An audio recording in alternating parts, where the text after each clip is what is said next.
অৰুণোদয় দিম বুলি কৈছিলোঁ 20 ফেব্ৰুৱাৰীত মই নিদিওঁ প্ৰায় 80% আমাৰ যিখিনি দফা আছে তাৰে 80% ইমপ্লিমেণ্ট হ'ল नांलायनानै थरख' बिथरख' जानानै बे सिआर टेबोलखौ बुख्रुबनाय जादों दा बेवहाय जोंनि जायगायाव जानाय हिसाबै बिटिआरआव आद्रा थालांनाय खामानिखौ मावफुंनो बिथां गबिन्द सार आसाम आयेन जथुम्मायाव फोरमायदों आरो लोगोसे मा खामानि आद्रा थालांखो आरो मा मावनो दङ आरो बेसेबां पार्सेन्ट मावजाखो नोंथांमोना नैबे भिडिअनि गेजेरजों नायनानै लानो हागोन जोबजासिम नायनानै ला आरो बेजोंनो लोगोसे जे मैयाहाय जे क'क्राझारनि सेरफांगुरियावहाय मोनसे जाथाय बा जाब्रबथाय जाबाय दाङाबाजि बाथौ थानसालियावनो दावराव दावसि मा जामारनाय आसलथे बै जाथाया माबोरै सोमजिनाय मा जानाय नैबे भिडिअनि गेजेरजों नोंथांमोना नायनानै लानो हागोन गुदि बाथौ गौथुमनि नेहाथारि बा आफादनि नेहाथारि बिथाङा फारि फोरोंदों माबोरै जाथाया जामारखो ससियेल मिडियायाव गोबां बायदि बायदि रोखोमनि गोसारनाय जों नुनो मोनदों नोंथांमोनाबो निश्चय नुदों जानांगौ नोंथांमोना नैबे भिडिअनि गेजेरजों क्लियारिफिकेसन लानानै मिथिनो हागोन आरोखि आरो बेजोंनो लोगोसे जे 100 crore स्केम जे बिटिसि सोरखारा जे होनो थांगासिनो दङ जे अलरेडि जिथु लिस्ट फैबाय फार्स्ट लिस्टआव फैबाय बेनिफ्राय जे सेकेन्ड लिस्ट लागोन होननानै बुंदों जे इलेक्सन आफ्टार इलेक्सन बेयावहाय मा क्वालिफिकेसन नांगौ आरो मा क्राइटेरिया नांगौ नोंथांमोना नैबे भिडिअनि गेजेरजों मिथिनानै लानो हागोन आरो सोर मोननो हागोन एज लिमिटबो नोंथांमोना टटेलि मिथिनानै लानो हागोन माने आरो बेजोंनो लोगोसे गोबांनियाव सोंलु जे 20 फेब्रुवारियाव 8,000 मोननो थांगासिनो दंमोन जे बिथां हेमन्त बिश्व शर्मा सार जे होगोन होननानै बुंदों बेखौबो नोंथांमोना नायनानै आपडेट मिथिनानै लानो हागोन आरोखि जे बिटिआर চুক্তি হৈছিল চুক্তিৰ যিখিনি দফা আছিল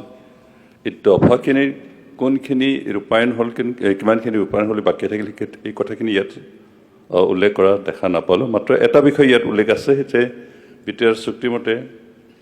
কোকৰাঝাৰ জিলাৰ বাঁশবাৰীত এটা ৱাগন অভাৰঅলিং ৱৰ্কশ্বপ নিৰ্মাণ কৰা হ'ব বুলি যিটো উল্লেখ আছিল সেইটো কৰা হ'ব বুলি তেখেতে দাঙি ধৰিছে কিন্তু বাকী দফাখিনি তেখেতে উল্লেখ কৰা নাই আৰু সেইকাৰণে আমাৰ বিটিআৰ অঞ্চলৰ ৰাইজৰ মনত এটা সন্দেহ থাকি গ'ল যে বিটিআৰ যি চুক্তি তাৰ এটা দফাও ইমপ্লিমেণ্ট নহ'ল নেকি তেনেকৈ এটা ভবাৰ থল থাকি গ'ল আৰু সেইটো কেনেকৈ ৰৈ গ'ল মই ভাবি পোৱা নাই কিন্তু বিটিআৰ চুক্তিৰ দফাসমূহ যথেষ্ট ইমপ্লিমেণ্ট হৈছে প্ৰায় 80% আমাৰ যিখিনি দফা আছে তাৰে 80% ইমপ্লিমেণ্ট হ'ল মাত্ৰ 20% ৰৈ গ'ল আৰু সেইখিনি মেজৰ পৰ্চনখিনি ৰৈ গ'ল আৰু সেইখিনি আমাৰ বিটিআৰ অঞ্চলৰ ৰাইজে জনাটো উচিত বুলি মই ভাবোঁ আৰু সেইকাৰণে সেইটো উল্লেখ হ'লে খুব ভাল হ'লহেঁতেন বিশেষকৈ আমাৰ এই চুক্তিৰ যিহেতু বড়ো জনগোষ্ঠীৰ আন্দোলন পৰিসমাপ্তি কৰিবৰ কাৰণে কৰা হৈছিল আৰু লগতে সহস্ৰ সংগ্ৰাম নাইকিয়া কৰিবৰ কাৰণে কৰা হৈছিল এটা শান্তি স্থাপন কৰাৰ কাৰণে কৰা হৈছিল আৰু সেই সকলোবোৰ উদ্দেশ্য আগত ৰাখি যিহেতু কৰা হৈছিল সেইকাৰণে এই চুক্তি ৰূপায়ণৰ যথেষ্ট গুৰুত্বপূৰ্ণ বিষয় হয় আমাৰ এতিয়াও কেইবাটাও গুৰুত্বপূৰ্ণ দফা ইমপ্লিমেণ্ট কৰা হোৱা নাই আৰু সেইটো কৰা উচিত বুলি মই ভাবোঁ আৰু সেইকাৰণে চৰকাৰৰ ওচৰত এইখিনি দৃষ্টিগোচৰ ৰাখিব বিচাৰিছোঁ এটা হ'ল আমাৰ এই আন্দোলনত জড়িত যিসকল সশস্ত্ৰ সংগ্ৰাম কৰা সদস্য আছিল NDBৰ কৰ্মীসকল তেখেতসকলৰ এগেইনষ্টে যিবোৰ কেছ দায়েৰ কৰা হৈছিল সেইখিনি কেছ উইথড্ৰ কৰাৰ বিষয়টো থাকি গ'ল আমাৰ এতিয়ালৈকে 340টা কেছ উইথড্ৰ কৰা হ'ল আৰু 650টা কেছ এতিয়াও পেণ্ডিং হৈ আছে উইথড্ৰ কৰিবৰ কাৰণে আৰু তেনেকুৱা পেণ্ডিং হৈ থকাৰ কাৰণে বহুতো NDBৰ ফৰ্মাৰ কেডাৰসকলৰ মাজে মাজে ৱাৰেণ্ট আহে তেওঁলোকৰ ঘৰৰ পৰা লুকাই থাকিব লগা হয় আৰু এই সমস্যাটো যাতে সমাধান হয় তাৰ কাৰণে চৰকাৰৰ ওচৰত অনুৰোধ কৰিব বিচাৰিছোঁ যে যিমানখিনি কেছ আছে গোটেইখিনি সোনকালে উইথড্ৰ কৰিব লাগে লগতে যিসকলে ইতিমধ্যে কনভিক্টেড হৈ জেলত আছে ৰঞ্জন এমাৰী ডাঙৰীয়াকে ধৰি অন্যান্য যিসকল আছে তেওঁলোকক জেলৰ পৰা ৰিলিজ কৰাৰ ব্যৱস্থাখিনি চৰকাৰে সোনকালে তৎপৰতা ল'ব লাগে তাৰপিছত আমাৰ এক্স গ্ৰেচিয়া দিয়াৰ এটা কিবা আছিল বিশেষকৈ যোৱা সংগ্ৰাম হৈ থকা সময়ত যিখিনি NDBৰ সদস্য আৰু লগতে তেওঁলোকৰ সমৰ্থক যিসকল শ্বহীদ হ'ল তেওঁলোকৰ কাৰণে তেওঁলোকৰ পৰিয়ালবিলাকক এককালীন সাহায্য দিয়াৰ কথা 5 লাখ সেইখিনি এতিয়ালৈকে বহুত বাকী আছে মাত্ৰ 838 গৰাকী শ্বহীদৰ পৰিয়ালক এক্স গ্ৰেচিয়া দিয়া হৈছে এতিয়াও 2223 গৰাকীৰ বাকী আছে সেইখিনি সোনকালে দিয়াৰ ব্যৱস্থাখিনি কৰিব লাগে তাৰপিছত এনডিএফবিৰ প্ৰাক্তন কৰ্মীসকলক পুনৰ সংস্থাপনৰ কাৰণে 4 লাখ দিয়াৰ ব্যৱস্থা আছিলে এতিয়ালৈকে 4840 গৰাকীক দিয়া হ'ল আৰু এতিয়াও বহুত বাকী আছে প্ৰায় 700 গৰাকীৰ বাকী আছে সেইখিনি দিয়াৰ ব্যৱস্থাখিনি কৰিব লাগে আৰু এটা দফা হ'ল এইটো বাউণ্ডাৰী এক্সটেনশ্যন এগ্ৰিমেণ্ট মতে বিটিআৰ এগ্ৰিমেণ্ট মতে বৰ্তমান 5 নৈৰ পৰা লখিমপুৰ জিলাৰ শিমলুগুৰিলৈকে এক্সটেনশ্যন কৰাৰ কথা আছে আৰু এইখিনি কিছু বাকী আছে বিশেষকৈ আমাৰ শোণিতপুৰ জিলা আৰু বিশ্বনাথ জিলাত বহুতো FRA ইমপ্লিমেণ্ট হ'বলৈ বাকী আছে STN forest traditional forest development act 2006 সেইখিনি ইমপ্লিমেণ্ট কৰিব বাকী আছে সেইখিনি ইমপ্লিমেণ্ট কৰিব নোৱাৰাৰ কাৰণে বাউণ্ডাৰী এক্সটেনশ্যন আধাৰুৱা হৈ আছে আৰু সেইখিনি ব্যৱস্থা যাতে অসম চৰকাৰে তৎপৰতা লয় সেইখিনি অনুৰোধ থাকিল যাতে আমি বাউণ্ডাৰীখিনি এক্সটেনশ্যন কৰিব পাৰোঁ কাৰণ বাউণ্ডাৰী এক্সটেনশ্যনখিনি কমপ্লিট হ'লে আমাৰ ডিলিমিটেশ্যন আকৌ হ'ব বিটিআৰ অঞ্চলৰ আৰু বৰ্তমানৰ 40 সমষ্টিৰ পৰিৱৰ্তে তাত 54 সমষ্টি কৰা হ'ব আৰু সেইখিনি এতিয়া বাকী আছে আৰু সেইখিনি ইমপ্লিমেণ্ট কৰাৰ প্ৰয়োজন আছে তাৰোপৰি আমি বিচাৰোঁ যে যিহেতু চুক্তিৰ জৰিয়তে বিটিআৰ অঞ্চলত কিছুমান ইণ্ডাষ্ট্ৰী গঠন কৰাৰ এটা প্ৰস্তাৱনা আছে আৰু এই প্ৰস্তাৱনাৰ এটা পাৰ্ট হিচাপে কোকৰাঝাৰ জিলাৰ বাঁছবাৰীত যে ৱাগন অভাৰঅলিং ৱৰ্কশ্বপ গঠন কৰাৰ সিদ্ধান্ত আছে সেইটো ইমপ্লিমেণ্ট হ'ব লাগে লগতে চুক্তিত আৰু এটা দফা আছিলে সেইটো হ'ল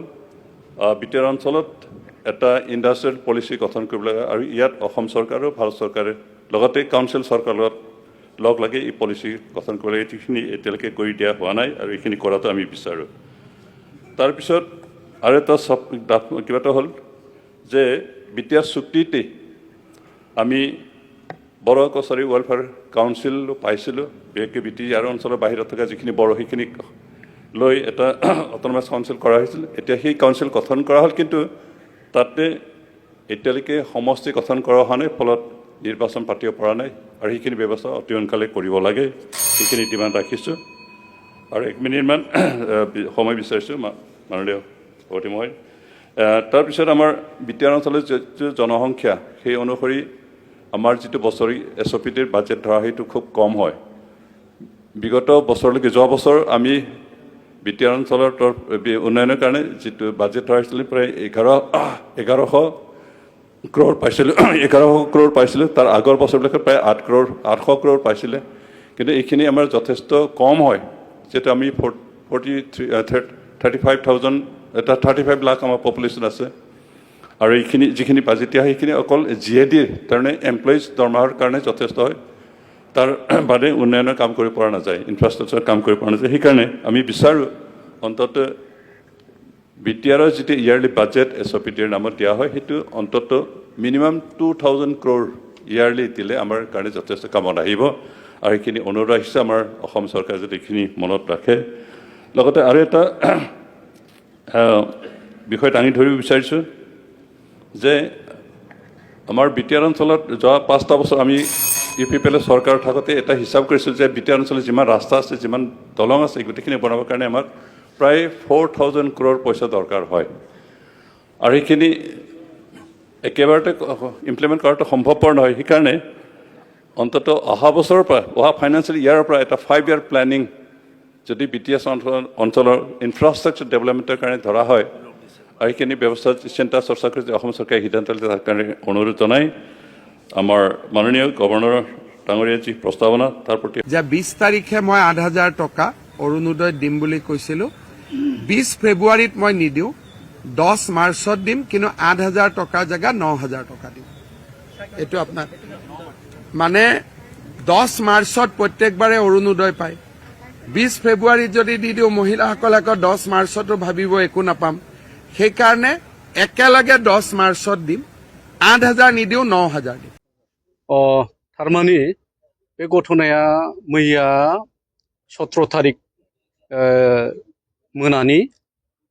थिग 8टासो बाजि थारमानि जेबादि दा भाइराल जागासिनो दं नैबे रामफलबिल आन्सलिक दुलाराय गुदि बाथौ आफादनि थानसालि सेरफांगुरियाव थानाय बेवहाय थारमानि बिराद गाज्रि सिनारि भाइराल जानाय माने नुबाय थादों बियो घटनाया आसलते ओरैबादि बे बेबसाय समितिनि गेजेरजोंनो बा सेरफांगुरियाव थानाय बेबसायनि गेजेरावनो एसे दाङाबाजि मबेबा खोथाखौ लानानै थरख' बिथरख' जालायदोंमोन जाहैदों दा बेनिफ्राय बेखौ लानानैनो नैबे समाधान खालामलायनो होननानै जोंनि रामफलबिल आन्सलिक दुलाराय गुदि बाथौ आफादनि थानसालि सेरफांगुरियाव थानाय बेवहाय मिटिं जिरायनो होननानै जायगाखौ बिनाय जादोंमोन आरो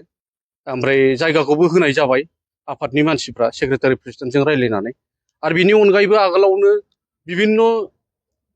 संगठनफोर बियोब्ला जों बे जायगाखौ होनाय जाखायो आरो जेबो थाइसेबो रेभिनिउ कालेक्सन लायालासेनो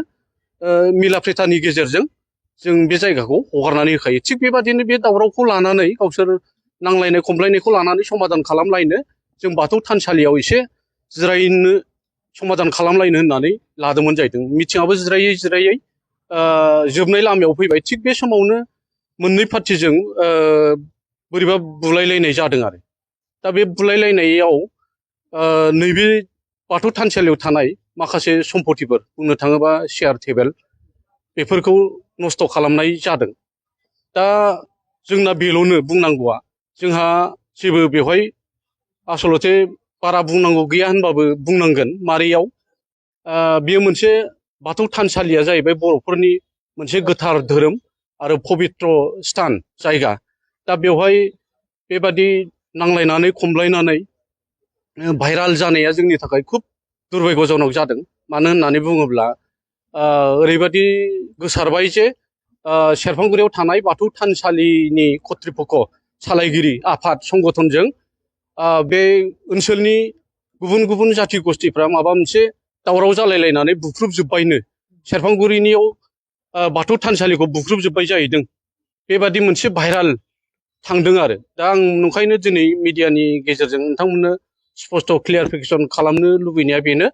बेवहाय आफादजों जेबो जायाखै खालि आफादा बेहाय थान दङ हिसाबै मोनसे कमिउनिटि हल जिरायग्राबो दङ हिसाबै बेवहाय जायगा दङखाय बिथांमोनहा बिदों आफादनिफ्राय बेखौ होनायबो जादों आरो दा बे हिसाबै जोंजों जेबो जायाखैखौ आं दिनै गासैबो जोंनि दुलाराय गुदि बाथौ आफाद बा गासै बाथौ सिबियारि धर्मालम्बी गासैबो बिथांमोननिसिम आं बेखौनो क्लियार खालामहरबाय जे बाथौ सिबियारिफोर बा आफादनि दैदेनगिरिफोरजों जेबो जायाखै गावसोरनि गेजेरावनो बियो नांलाय खमलाय जानानै खालि जोंनि जायगाखौल' बिदोंमोन नांलायनानै थरख' बिथरख' जानानै बे चेयार टेबोलखौ बुख्रुबनाय जादों दा बेवहाय जोंनि जायगायाव जानाय हिसाबै दा जोंनि आफादजों माबा मोनसे जाबाय निस्सय बिदि नंनानै बिराद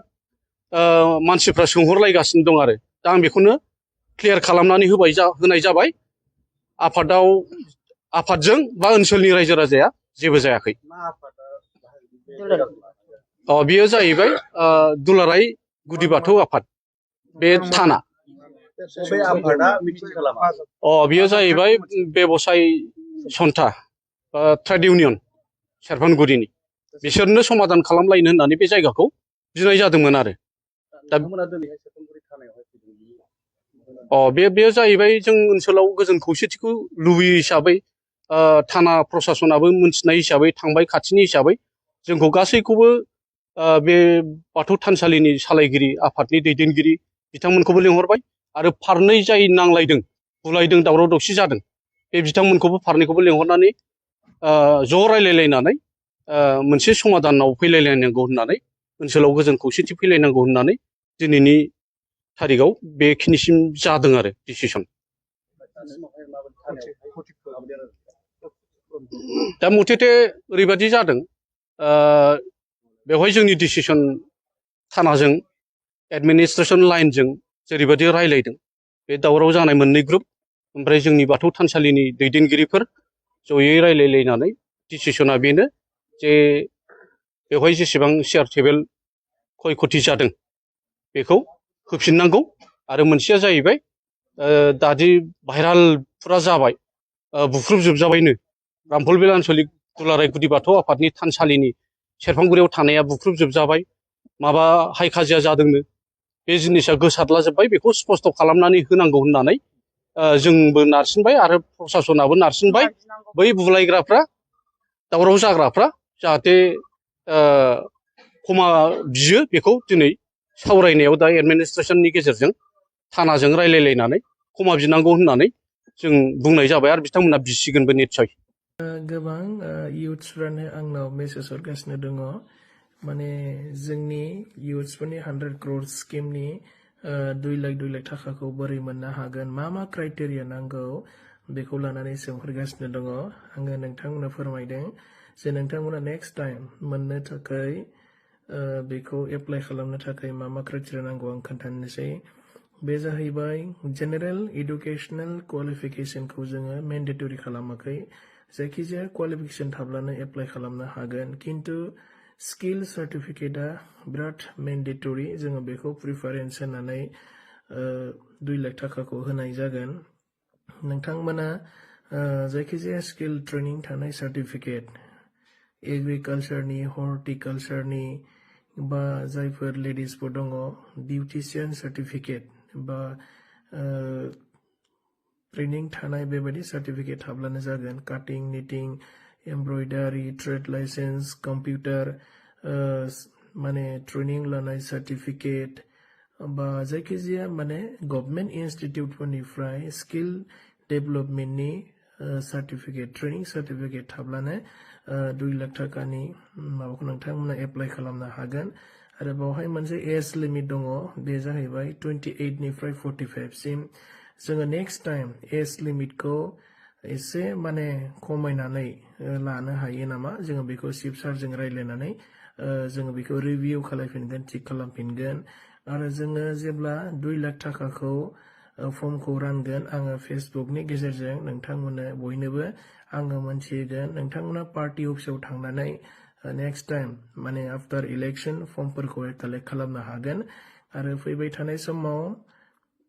15,000 जन इयुथ्सफ्रा माने बे 2 लाख थाखाखौ माने मोननो हागोन आङो नोंथांमोननो बयखौबो फोरमायबाय इलेक्शन जोबनायनि उनावनो जोङो बे माने सेकेन्ड टाइम जितु 2 लाख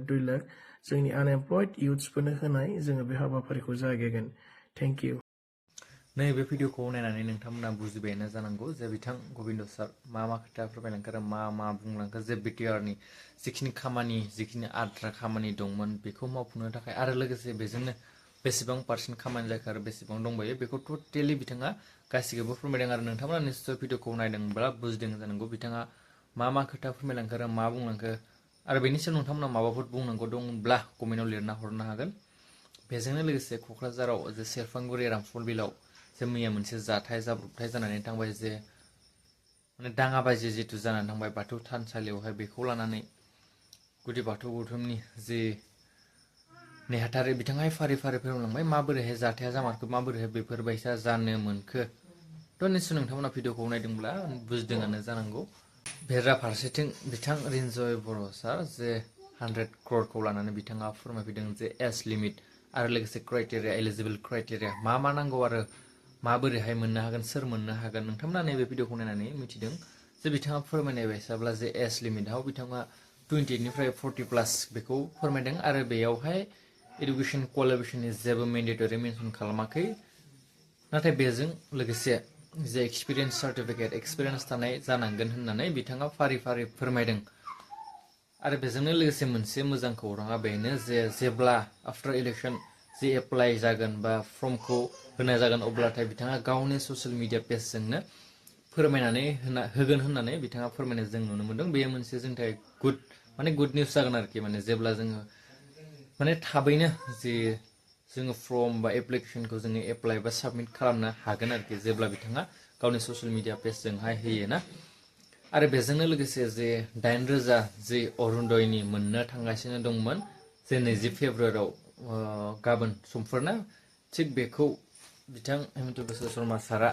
बुंनाय बायसाब्ला खौराङाव जोङो मोननाय जादों खायसे सर्सनिफ्राय मोननाय बायसाब्ला बिथाङा फोरमायनाय बायदिब्ला माने जे मार्चआवसो जे अरुणोदयनि